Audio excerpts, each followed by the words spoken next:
There are few things sadder than seeing a stray animal struggling to survive on its own.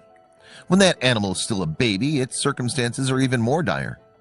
Luckily, rescue organizations and Good Samaritans can step in to help when a stray is found. A family in Thailand recently found a kitten lying in the street alone. Wanting to help, the family called a local wildlife organization to come and see what they could do. That's when they learned that the animal they had found was no ordinary kitten. A Thai family recently noticed a stray kitten lying in the road in front of their home. Upon further inspection, they realized that it wasn't just a domestic kitten. The family called a local rescue group, Wildlife Friends Foundation Thailand. When the rescuers arrived, they quickly realized that the kitten was actually a Southeast Asian species of cat known as a fishing cat, and that it was on the brink of extinction. The rescuers couldn't comprehend why the kitten had been discovered without its mother. Upon arrival, we were surprised to find a tiny fishing kitten that was clearly only born a few hours ago, a person from WFFT said. As it turned out, the rescuers realized that the family who discovered the kitten had previously fostered its mother before releasing her back into the wild, hence why she felt comfortable giving birth to her litter in front of their home. Earlier in the day, the family had noticed the mother cat moving her new litter of kittens to a safe spot, and that's when she dropped the discovered kitten. They waited a while for the mother to come back for her lost kitten, though she never did. Rescuers from the WFFT arrived and brought the kitten to their wildlife hospital and named him Simba. Now at the hospital, Simba could get the special medical attention and care that he really needed. Rescuers say it's very important that Simba survives, not only for his own good, but also because fishing cats are on the brink of extinction. They've been listed as vulnerable since 2016 with the destruction of their habitat in the wetlands. The fishing cat faces a high risk of extinction throughout its range and is thought to be among the most vulnerable of small and medium-sized cats in Southeast Asia, a representative from WFFT said. At just over 2 days old, he's on his way to making a full recovery. For now, he's under round-the-clock care from our vet team, spending his time in a special incubator that creates a perfect environment where his special needs can be met, staff at WFFT said. For now, he's good. We'll have to wait and see what the coming days bring. It's so important that Simba was recognized as a wild cat and got the proper care in order to return to the wild. When in doubt, always call your local wildlife center. This is exactly what a Russian farmer who recently discovered 4 strange little kittens in his barn did. They were so tiny that their eyes hadn't even opened yet, and the farmer couldn't seem to locate their mother anywhere. The farmer knew that the kittens were going to need a lot of help if they were going to survive, and he was more than prepared to provide them with it. But there was something strange about them, and he couldn't quite put his finger on it. The farmer couldn't identify them, but one thing was certain. These were not like the stray or feral cats that would typically wander around a farm like this. So he called the Daruski Nature Reserve with the hopes that their experts would help him identify the cats. What they told him was a complete surprise. The nature reserve was no stranger to this breed, and they quickly identified the kittens as Pallas cats, or manuals. They're a rare species of wild cat that's native to Central Asia. Luckily, 2 domestic cats at the facility were able to nurse the orphan manuals on their own. The kittens flourished at the reserve, growing bigger and stronger each and every day until they were ready to be integrated back into the wild. And sad as it was to say goodbye, the reserve's caretakers knew they were giving these cats a second chance at the life they deserved. However, it wasn't long before they hit their first real hiccup on the road to independent living.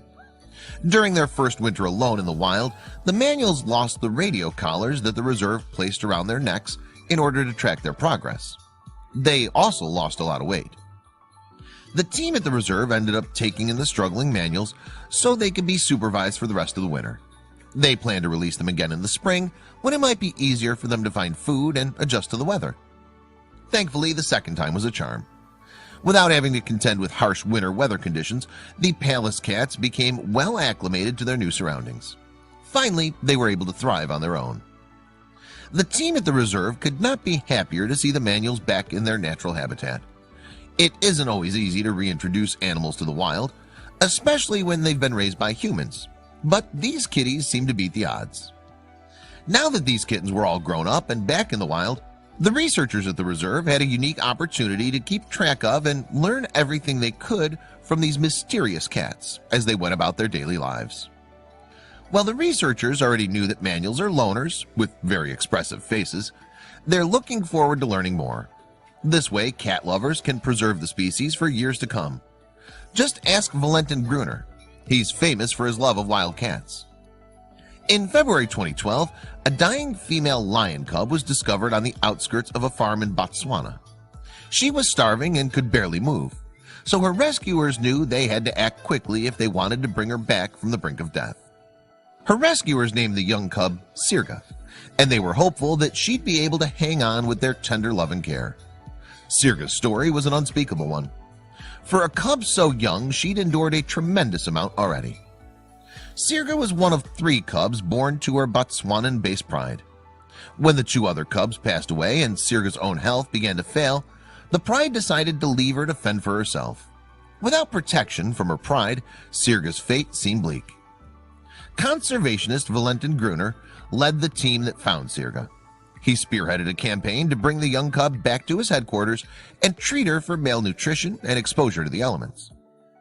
As the co-founder of the Modisa Wildlife Project in Kalahari, Botswana, Valentin felt it was his duty to help save the life of this desperate cub.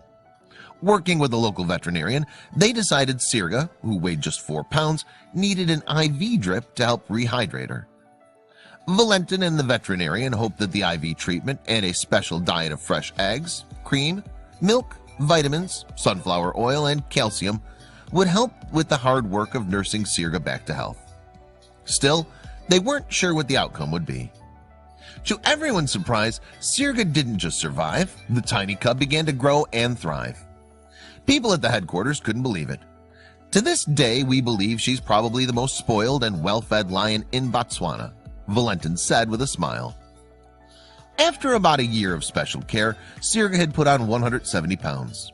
Valentin and his team decided it was time to take her off her special diet and get her acclimated to the raw meat diet that she would enjoy if she were living in the wild. Because she'd been abandoned by her own pride, Sirga viewed Valentin and the others at headquarters as her real family. However, at 3 years old, Sirga was becoming large enough that Valentin and his staff couldn't play with her the same way they did when she was younger and smaller. Eventually, Valentin became the only person who could manage Sirga's playful spirit. It made sense, since he'd rescued her from death and had been with her every step of the way. She considered him as a surrogate father. She might have been bigger than Valentin, but that didn't stop her from resting her head in his lap to fall asleep, or flinging herself into his arms for a hug. She treated him with the same affection that human children give their parents. For Valentin, Sirga was like his daughter, and just like any other parent, he faced a lot of challenges when it came to dealing with his 3-year-old, including some that would even make the parents of human toddlers quake in their boots. Valentin and the other conservationists worked overtime to help put some of that toddler energy to good use by helping Sirga learn the skills that she'd need in order to survive in the wild. What started off as a way to keep Sirga occupied throughout the day became a mission.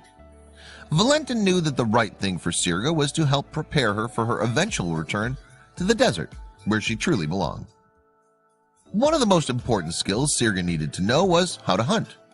Believe it or not, hunting isn't a natural instinct in lions. It's something they learned from older members of the pride, which meant that Valentin had to learn how to hunt too. It was slow going at first, but eventually Sirga began to pick up on the vital skill.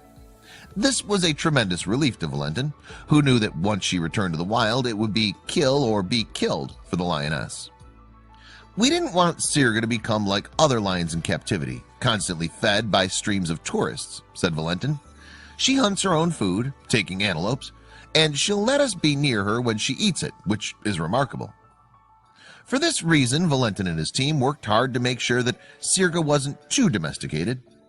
We want to release her eventually as a wild lion, not as one who has met lots of people. That would be dangerous. She only interacts with us, said Valentin. Filmmaker Jurgen Josefowicz eventually heard about Valentin and Sirga's story. He was so inspired that he started work on a 6-part series about their bond called Lionheart. If all went according to plan, the movie would also feature Sirga's release and the undoubtedly difficult goodbye from Valentin. Sirga's entire life with Valentin had been about preparing her for her eventual return to the wild. However, that didn't mean it would be easy for either her or Valentin to say goodbye to each other. The bond they shared was truly one of a kind.